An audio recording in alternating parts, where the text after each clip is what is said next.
Continuaremos con lo que es la materia y ya vamos a entrar a los temas propios ya de los métodos numéricos. En este caso vamos a ver la teoría de errores primero. Varios conceptos que vamos a manejar en, como en lo que son los métodos numéricos, ¿no? El primer concepto que vamos a manejar es el de cifras significativas. Bien, las cifras significativas de un número son los dígitos de los cuales nosotros estamos seguros que están correctos, ¿ya? Están exactos. Como profesionales, como ingenieros, tenemos que comunicarnos de alguna manera, más que todo en lo que se refiere a los números, ¿no? Entonces, cuando escribimos números, para que otros ingenieros, otros profesionales lo entiendan, tenemos que estar seguros de los números que estamos escribiendo, ¿ya? No podemos escribir números así aleatoriamente, ¿no? Entonces, cuando estamos seguros de que los dígitos de un número están correctos, ¿no? Cuando estamos seguros, en este caso le llamamos a estos dígitos cifras significativas, ¿ya? Entonces, cada vez que escribamos un número, si estamos correctos, si estamos seguros de que esos dígitos son los exactos, entonces lo escribimos, ¿no? Por ejemplo, aquí tenemos una medida. Si medimos cualquier longitud, ¿no? Aquí, por ejemplo, tenemos 1 metro y hemos hallado que tenemos 7 centímetros y tenemos 7 milímetros más, ¿no? Entonces, nuestra medida nos dice que estamos seguros de que lo que estamos midiendo vale 7 centímetros y 7 milímetros. Ahora vemos en el metro que mide un poquito más, ¿ya? Este poquito más no sabemos en realidad cuánto más es, porque dependiendo de la persona, puede ser de que sea más 0,5 o un poquito menos, ¿no es cierto? Medio milímetro más, medio milímetro menos, así puede ser, ¿no? Por ahí una persona ve y dice, ah, no, es menos de medio milímetro más, ¿no? Entonces, como estamos seguros de los dos primeros dígitos, 7,7 centímetros, podemos decir de que esos dos sietes son cifras significativas. Lo demás, ¿no es cierto? Podemos aproximarnos, ¿no? Podemos aproximarnos al valor de la cifra. A veces, si quisiéramos nosotros a la fuerza escribir, ¿no? Este valorcito, podríamos tomar la mitad de la unidad de medida que no estamos seguros. En este caso es el milímetro, ¿no? No estamos seguros cuál es exactamente la medida. Entonces, la mitad de 1 milímetro es medio milímetro, ¿no es cierto? Entonces, lo podemos sumar a nuestras cifras significativas. Podríamos hacer eso también, ¿no? Entonces, nuestra medida podría ser 7,75 centímetros. Si asumimos eso, entonces estamos diciendo que tenemos acá 3 cifras significativas, ¿ya? Entonces, esa es la definición, el concepto de cifra significativa, ¿ya? Hay algunas reglas que tenemos que tomar en cuenta cuando escribimos números y si queremos dar a conocer las cifras significativas. Bien, entonces, ¿qué reglas hay que tomar en cuenta? Uno dice, cualquier cifra que nosotros escribamos, cualquier número, que no sea cero, entonces sí se considera cifra significativa, ¿ya? Entonces, si escribimos números distintos de cero, podemos decir de que estamos hablando de cifras significativas.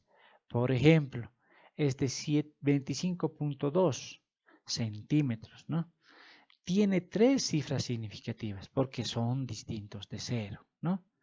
Este número, 3457, tiene 4 cifras significativas porque todos sus números son distintos de cero, ¿ya? ¿Qué otras reglas más hay? También consideramos cifras significativas a los ceros que están a la derecha, ¿ya? Que están a la derecha, pero de números que son distintos de cero, ¿ya? Por ejemplo, eso vamos a ver aquí abajo, ¿no ve? Aquí está este ejemplo. A ver, por ejemplo, mira, aquí tenemos el 3603.0. Este cero está a la derecha de los números que son distintos de cero. Hay incluso un cero al medio, ¿ya? Entonces, si tenemos ceros al medio de números que no son ceros, son cifras significativas. Entonces, los ceros que están a la derecha, bien, de dígitos que sí son cifras significativas, también son cifras significativas. En este caso, en el ejemplito 3603.0, ¿qué nos está diciendo? Estaríamos comunicándoles a los otros profesionales de que estamos seguros, segurísimos, ¿no? De que no tiene ni un milímetro más, ni un centímetro, ni un metro más, ¿no es cierto? Nuestra medida, como está en kilómetros, ni un metro más hay en esa medida, ¿no? Entonces, por eso este cerito, después del punto, sí es significativo. Y lo que les decía, ¿no ven? Por ejemplo, el 2060.7 tiene, ¿no? Tiene ceros al medio y en medio de dígitos que no son ceros. También estos ceros son cifras significativas. Es otra regla, ¿no? Si tenemos ceros en medio de dígitos que no son ceros, son cifras significativas. Este 3005.32. A ver, estos dos ceros que están acá, entonces también son cifras significativas. Entonces con esto tenemos en este 3005.32 ya llegaríamos a 6 cifras significativas. Contamos los ceros. Ahora, ¿cuándo nos contamos los ceros como cifras significativas? Eso se da cuando estos ceros están ya a la izquierda de los dígitos significativos, es decir, de los dígitos que son distintos de cero. Cuando están a la izquierda ya no consideramos como cifras significativas. Por ejemplo, este 0.0234, los dos ceros al principio ya no son cifras significativas, por lo cual este numerito me queda, decimos que tiene 3 cifras significativas, ¿no ve? Ahora este otro número, 0.304245. Los ceros a la izquierda no se toman en cuenta como cifras significativas. Entonces mi numerito tiene solo 4 cifras significativas, ¿ya? Entonces, partiendo de esta misma idea, tenemos que recordar el concepto de notación científica, ¿ya? A ver, ¿quién se recuerda, quién ha leído el texto y me puede decir cuándo un número está en notación científica y cuándo ya no está en notación científica? A ver, ¿alguien?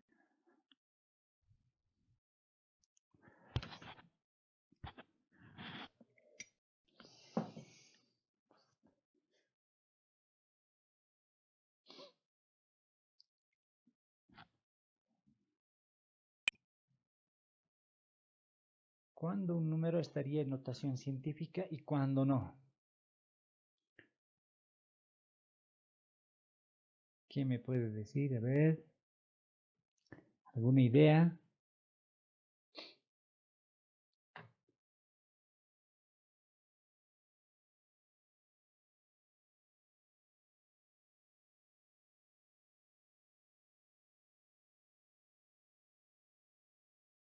Hola.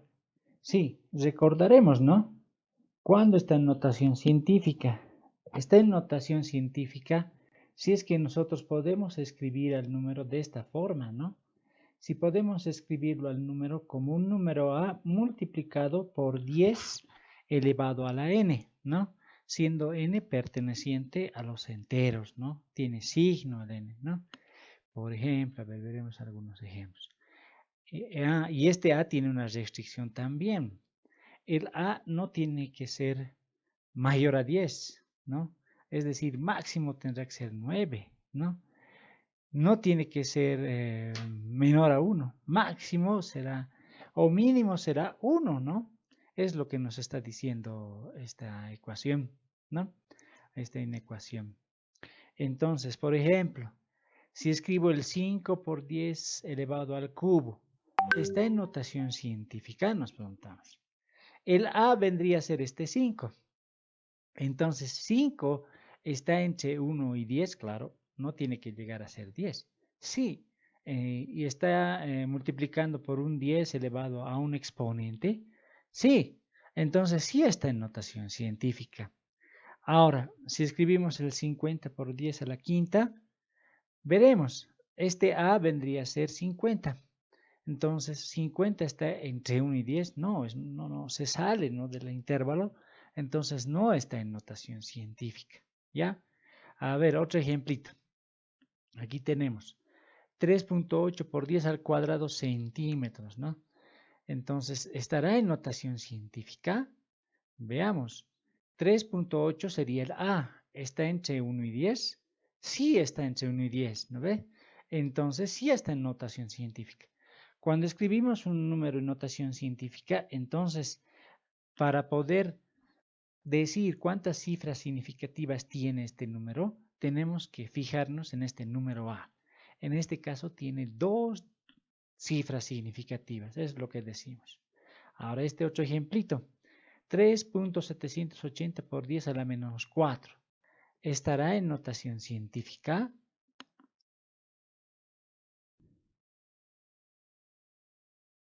A ver, ¿alguien?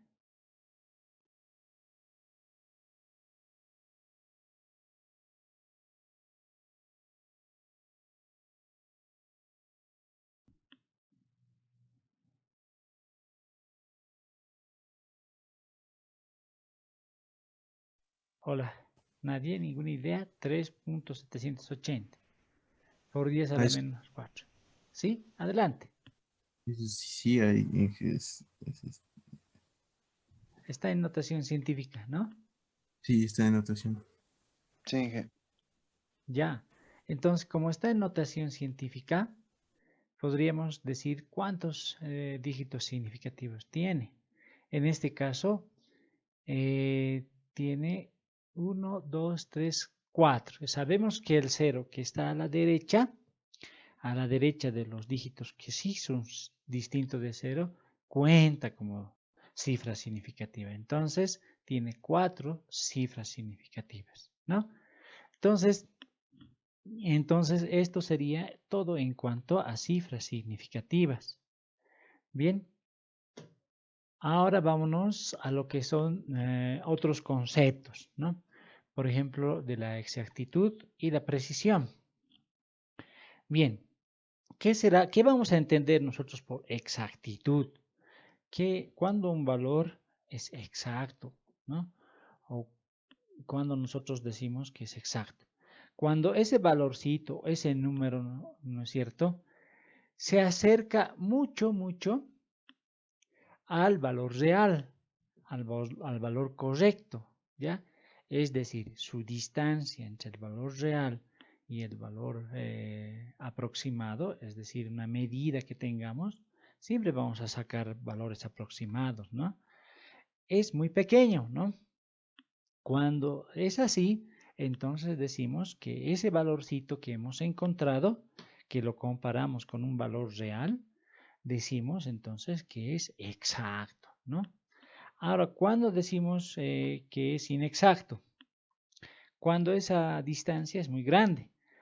Cuando hay inexactitud, también podríamos indicar de que estamos frente a un sesgo. Entonces, cuando hay exactitud, decimos que hay poca distancia, ¿no?, con el valor real.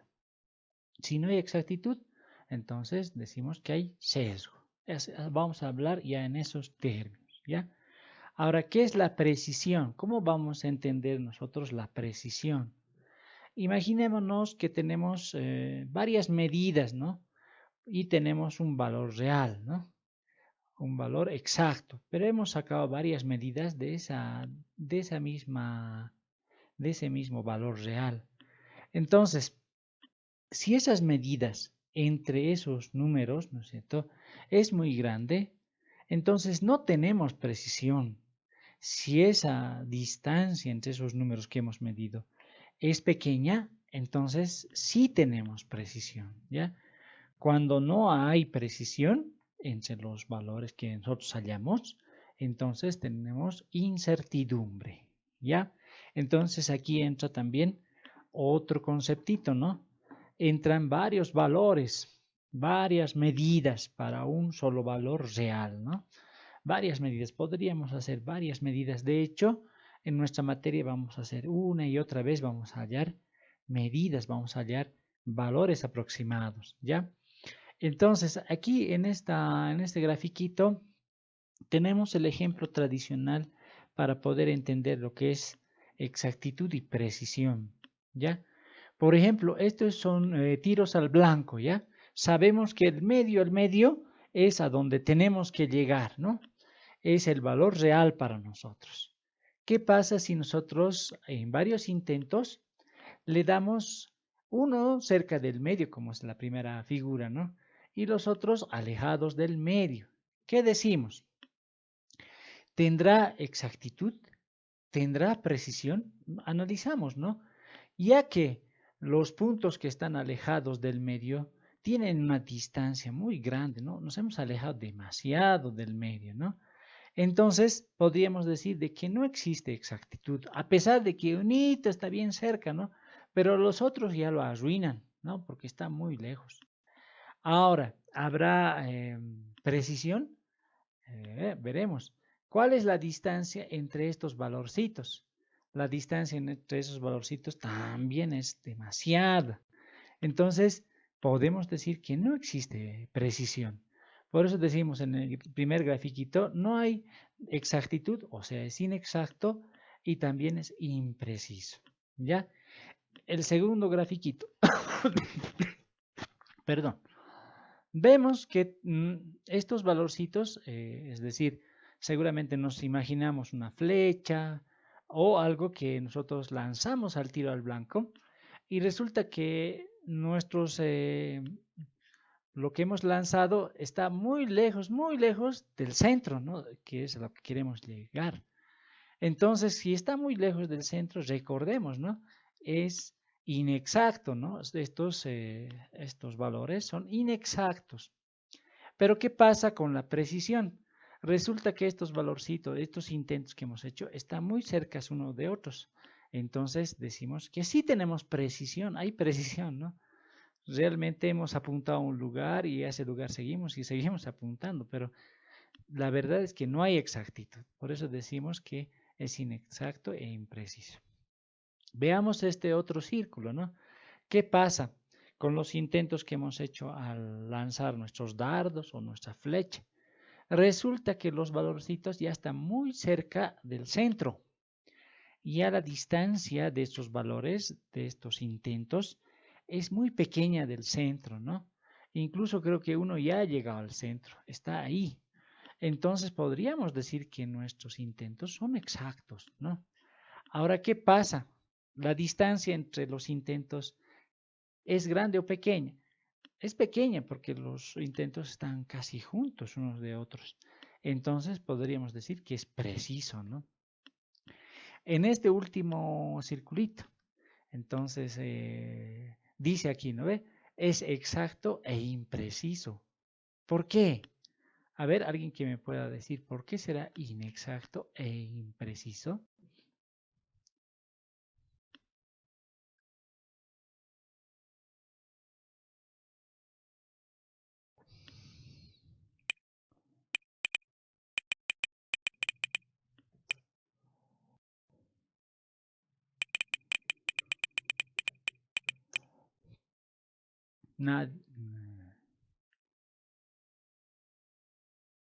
Nadie, ninguna idea. Vamos, vamos compañeros, participemos. Quiero saber si es que se entiende o no, ¿no? A ver, ¿esto por qué será exacto, pero es impreciso? La última figurita.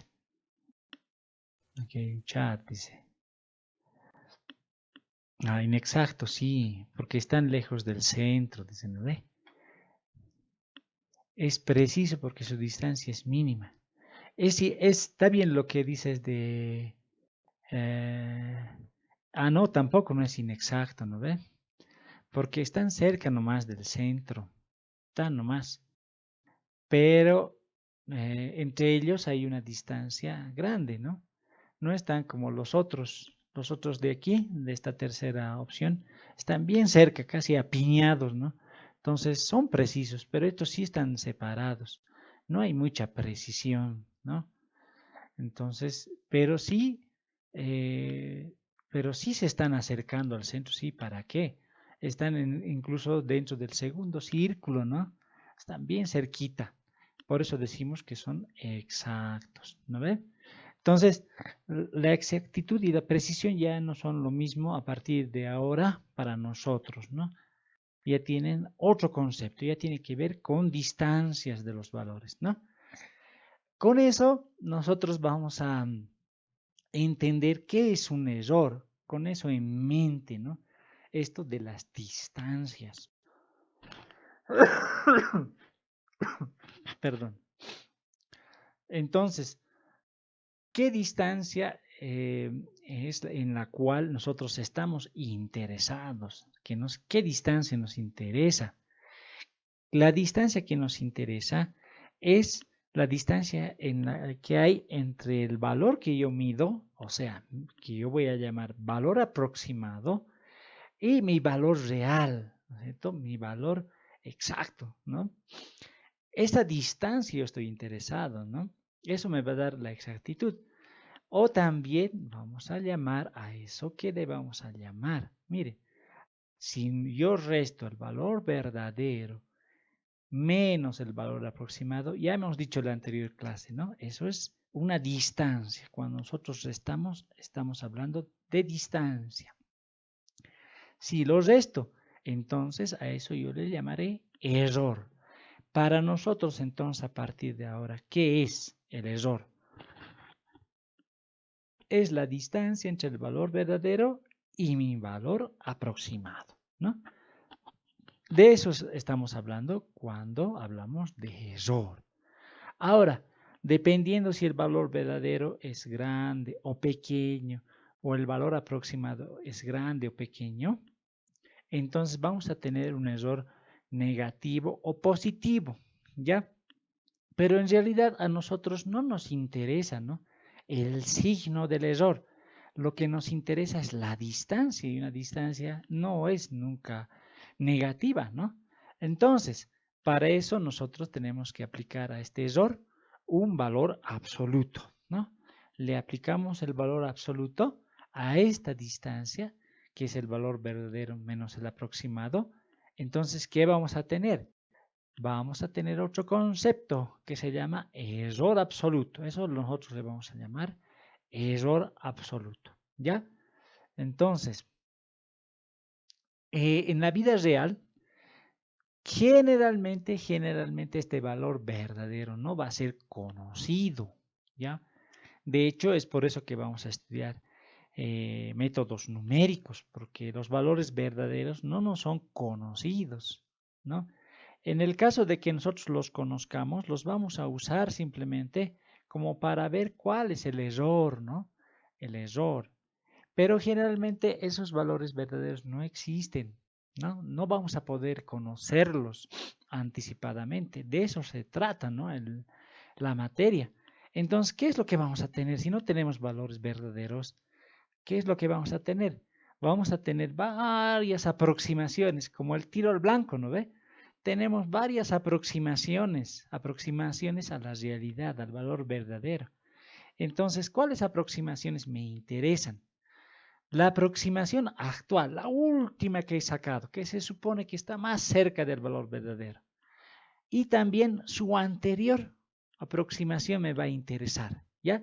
Entonces, ya el error absoluto ya no voy a plantearlo en términos de valor verdadero y mi aproximación. Lo voy a plantear en términos de mi aproximación actual, la última que he sacado, y su distancia con la aproximación anterior. Y a eso le voy a sacar valor absoluto, ¿ya? Entonces, cuando se da ese caso que no tenemos el valor verdadero, podemos usar las aproximaciones que tengamos, ¿no? A eso también podemos llamarle error absoluto. Muy bien. Hasta ahí otro conceptito más, ¿no? Y si ustedes se dan cuenta, tiene que ver mucho con las distancias, con el valor verdadero, ¿no? Ahora, tenemos que pensar también en el error relativo, ¿ya? No será lo mismo medir un puente, que es grande, ¿no es cierto? Largo en realidad, que medir un lápiz, ¿ya? Si yo cometo el error, ¿no es cierto?, de 1 centímetro al medir el puente, no es lo mismo ese 1 centímetro que el error que cometo cuando mido un lápiz, ¿no? Cuando mido un lápiz, el error de 1 centímetro es fatal, porque 1 centímetro para el lápiz significa mucho, pero 1 centímetro para un puente significa muy poco, ¿no? Entonces, por eso entra este nuevo concepto que es el error relativo. Necesitamos saber si nuestro error, ¿no? Si el error es mucho o poco, cuánto es, o sea, queremos conocer respecto al valor verdadero, ¿no? Entonces, ¿cómo hacemos eso? Simplemente nosotros dividimos el error absoluto, ¿ya?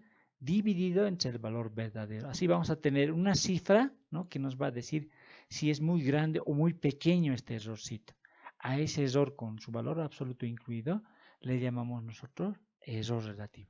Ya sabemos, en la mayoría de los casos no vamos a encontrar el valor verdadero. Entonces, ¿qué tengo que usar? Las aproximaciones, ¿no? Las aproximaciones que tenga. Entonces, este error relativo va a ser igual al error absoluto dividido entre la aproximación actual, ¿ya? O sea, nuestra última aproximación estamos asumiendo que es la más cercana al valor real que tengo. Eso es lo que estamos asumiendo, ¿ya? Ahora, tenemos un conceptito más, el error porcentual. Es lo mismo que el error relativo, ¿ya? ¿Qué es lo que cambia? De que yo le multiplico simplemente por 100 y listo, tenemos un porcentaje. A ese error se le llama error porcentual, porque vamos a ver el tamaño de mi error, ¿no es cierto?, respecto a mi valor verdadero, pero en forma de porcentaje. Eso es lo que voy a hacer. Muy bien. Por ejemplo, aquí miren el ejemplo de una pasarela y el lápiz. Ya ni siquiera un puente, una pasarela, ¿ya? Veamos. Tenemos que hemos medido una pasarela, ¿ya? Y a ver, se va a cortar. Si se corta, voy a poner otro link, ¿ya? Van a estar atentos. Entonces, si se supone que hemos colocado una pasarela, ¿no? Hemos medido y hemos visto que tiene 8.499 centímetros, ¿ya? Eso nos da nuestra medida. Pero hemos averiguado de alguna forma que su valor realmente mide 8.500 centímetros, 85 metros en realidad, ¿no ve? Entonces, mi error absoluto de la pasarela nomás, ¿qué es? Es la diferencia entre el valor verdadero y mi medida, ¿no ve? 8.500 centímetros menos 8.499 es igual a 1. ¿Un qué? 1 centímetro, ¿no? Entonces, mi error absoluto será 1 centímetro, ¿ya? Bueno, si mido un lápiz, ¿no? El lápiz. Y tenemos que mide 9 centímetros hemos sacado. Pero nos enteramos de que el valor real, el verdadero, es de 10 centímetros. Hallamos el error absoluto y decimos 10 menos 9 es igual a 1 centímetro. Hemos cometido un error de 1. ¿Un qué? 1 centímetro. Parece que hemos cometido el mismo error, ¿no?, en los dos, tanto al medir la pasarela como el lápiz, pero no es así. ¿Por qué? Porque si nosotros sacamos el error relativo, es decir, yo divido mi error, ¿no es cierto?, absoluto que he hallado, en este caso de la pasarela es 1 centímetro, dividido entre el valor real, que es 8500 centímetros. Miren que me da 0.30176 en el caso de la pasarela. Pero ¿qué pasa con el caso del lápiz? Si yo divido 1 centímetro, ¿no es cierto?, que es mi error absoluto, dividido entre mi valor real, que es 10, me da 0.1. ¿Cuál es mayor? 0.1 es mayor. El error en realidad que he cometido, ¿cuál es el mayor error que he cometido? Al medir el lápiz, ¿no?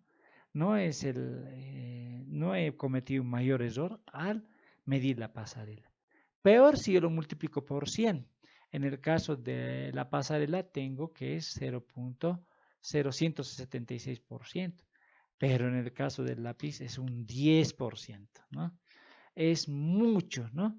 Entonces, a eso se refiere el error relativo.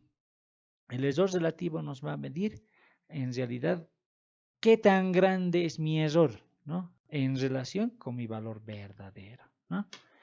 Entonces, es importante el concepto, ¿no?, de error relativo. Muy bien. Ahora, lo que vamos a hacer es continuar con el octave, porque lo que sigue ya es hacer programitas, ¿ya? Y para hacer programitas tenemos que seguir aprendiendo en cuanto a la sintaxis de octave. ¿Ya? La anterior ya habíamos visto las variables, ¿no? Ahora vamos a ver otras formas, ¿no? Otras cosas vamos a ver. He abierto ya mi octave. Aquí está. Ya lo he abierto el octave. Entonces vamos a empezar a ver otros conceptos del octave, ¿ya?, para poder hacer nuestros programitas. Un concepto, por ejemplo, es un comando es el input. El input me sirve para poder recibir valores, ¿ya? Recibir valores generalmente numéricos, es decir, le digo al usuario que me introduzca o escriba algún número, ¿ya? Entonces, ¿cómo procedo? Una vez abierto el octave, escribo input y un mensajito le puedo dar al usuario, ¿no? Le puedo decir introduzca un valor y un espacio más le estoy dando. Si le doy enter, entonces está esperando la computadora un valor. Digamos, le doy un número, siempre va a ser un número aquí. 34. Fíjense que el 34 lo ha almacenado en una variable que octave le llama ans, que significa respuesta, answer, ¿no ve? Entonces, si nosotros queremos guardar en otra variable, en otro nombre, podríamos asignarlo de esta manera, ¿no? Decir x igual a input, introduzca un valor. A ver, sí, al principio, un valor. Y cerramos la comillita, siempre un espacio para que se note la distancia, ¿no?, con el número. Por ejemplo, podemos introducir 67. Entonces, fíjense que ya este 67 se está asignando a la variable que se llama x ya, ¿no? Con este paso ya le hemos asignado a esa variable el valor que hemos pedido. Ahora, no solamente podríamos recibir o pedir números, podríamos pedir también cadenas o string, en otras palabras, letras y números, ¿no? Entonces, por ejemplo, pediremos nuestro nombre, el nombre del usuario. Input, vamos a poner, comillitas, ingrese su nombre, espacito, comilla, ¿ya? Una comillita. Luego ponemos una coma y para decir que vamos a recibir cadenas, usamos la comillita simple y escribimos la letra S de string, ¿ya? Son cadenas, ¿no? Entonces, aquí ya está esperando la computadora cadenas o nombres, ¿no? O letras. Entonces yo puedo escribir Hernando, es mi nombre. Enter. Entonces vemos de que el valor, la cadena Hernando se asigna, ¿no?, a la variable nombre, ¿ya? Entonces, hemos visto un comando más, que es el input, para poder recibir valores. ¿Qué otras cosas más podemos ver? Por ejemplo, el disp. Fíjense que si yo escribo nombre así como está, voy a poder ver el valor de la variable nombre. Si escribo X, voy a poder ver el valor de la variable X. Eso es lo que voy a poder hacer. Pero también hay otra manera, que es el comando disp, otra manera de ver los valores. Solo los valores, ¿no? Entonces, si pongo disp nombre, miren que solo estoy viendo el valor de la variable nombre. Ya no aparece nombre igual a Hernando, ¿no? Es la diferencia con escribir el nombre de la variable y el comando disp, ¿no? Ahora, vamos a hacer una pruebita. ¿Qué tal si escribo el nombre de la variable con una mayúscula, una N mayúscula? ¿Qué pasa? A ver, dice error, no está definido, dice, no está definido esta variable. Mayúscula N, nombre, ¿no ve? No está. Entonces, ¿qué concluimos con esto? De que el octave es case sensitive, es decir, no podemos escribir mayúsculas si en realidad está denominada una variable con minúscula o al revés. No tenemos que escribir tal cual lo hemos definido la variable. ¿Ya? Si no va a salir esto, no conozco qué es la variable. Nombre con mayúscula va a decir, ¿no? El octave. ¿Qué otra cosa tenemos? Vamos a poder también mostrar valores con otro comando ya también. Otro comando que es el fprintf. Ese vamos a usar harto. Harto vamos a usar este comandito. Este comando lo que hace es mostrar los valores, igual que el disp, pero lo que hace es darle un formato ya. ¿Ya? Por ejemplo, si nosotros quisiéramos ver el valor de pi, el pi 3.1416 y más dígitos, ¿no ve? Entonces yo puedo escribir pi. Y fíjense que de acuerdo al formato que nosotros le hemos puesto, ¿se acuerdan en el anterior? Format short, format long. Me va a mostrar el número de dígitos por defecto que tiene el octave, ¿no? La máquina. Pero ¿qué tal si yo quiero mostrar ya con 5, con 6, con 7 dígitos, ¿no? ¿Qué tal? Y quiero que todo esto ocupe, digamos, 10 espacios, aunque sea que le agregue 10 espacios al principio, ¿ya? Entonces, ahí es donde usamos el fprintf, ¿ya? Entonces, aquí podemos ponerle un mensajito, el valor de pi es, ¿no es cierto? Y aquí, ¿qué es lo que usamos? Usamos el formato del porcentaje, ¿ya? ¿Cómo se usa? Se usa. Entonces íbamos en el comando fprintf, ¿no ve? Entonces queríamos imprimir o mostrar el valor del pi, pero en este caso con otra cantidad de decimales, por ejemplo, ¿no? Y una cantidad de espacios mayor, ¿no? Entonces, ¿qué uso? Les decía, vamos a usar el formato del porcentaje. Escribo porcentaje, ¿ya? Entonces decimos, ¿cuántos dígitos va a ocupar mi valor de pi? Vamos a decir 15 por decirlas, ¿no? Es decir, que va a ocupar 15 espacios el valor, ¿ya? Así no haya al inicio, ¿no es cierto?, del número valores, va a haber espacios. En realidad todo se va a completar con 15 espacios, ¿ya? Y vamos a querer, por decir, aquí nos muestra con 4 decimales. Queremos con 5. Entonces escribimos .5. Y para indicarle que vamos a mostrar números, porque el pi es un número, usamos la letra F pequeña, ¿ya? F minúscula. Bien, de esa manera entonces vamos a mostrar el valor de pi, como vamos a ver a continuación. Generalmente lo que vamos a usar después de mostrar un valor va a ser este símbolo de la barra invertida y una N. Eso significa que después de mostrar el valor vamos a presionar un Enter. O sea, la máquina va a presionar un Enter automáticamente. ¿no? Y luego nosotros ponemos coma y el valor que yo quiero mostrar, ¿no? Después de cerrado la comillita, coloco coma y el valor que quiero mostrar, ¿no? A ver, se me está colgando, creo. A ver, y cierro los paréntesis, ¿no? Y enter. Fíjense, ¿qué es lo que está mostrando? Primero, el valor de pi me está mostrando con un dígito más, en realidad 5. Pero si ustedes se fijan, aquí adelante del pi hay varios espacios en blanco, ¿no? Son todos los espacios necesarios para completar y llegar a los 15 espacios. Si cambiamos, ¿qué tal si yo pongo 10? Resulta que los espacios se achican, ¿no? Ya no hay muchos espacios. Si cambiamos, ¿qué tal en vez de 5 decimales pongo 7? ¿Qué me muestra? Fíjense, los espacios se han reducido más, sí, pero todo el número más los espacios ocupa 10 casillas, ¿no? Y además tenemos que estamos mostrando 7 decimales en realidad, ¿no ve? Eso es, entonces para eso nos sirve el fprintf.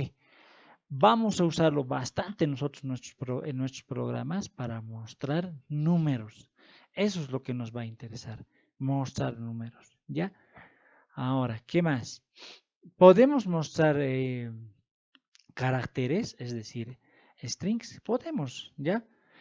Entonces, por ejemplo, un string que teníamos ya definido era la variable nombre, ¿no? Entonces, ¿qué usaríamos? En vez del símbolo F, nosotros vamos a usar la S, ¿ya? Pero siempre el símbolo del porcentaje. Entonces voy a ponerle un mensajito, ¿no? Entonces, ¿dónde se va a mostrar? Donde yo ponga el símbolo de porcentaje. Luego digo S, entonces ahí vamos a mostrar el valor de la variable. Entonces vamos a poner el mensajito, hola, %S, bienvenido, cierra comilla, ¿ya? Entonces, ¿qué valor quiero mostrar? El nombre, ¿no ve? El nombre, la variable nombre. Aquí incluso siempre vamos a poner barrita invertida n. A ver, mira, en vez de mostrar porcentaje S, me ha mostrado el valor de la variable. Hola, Hernando, bienvenido. Y luego en la misma máquina ha presionado un enter. ¿Ya? Entonces,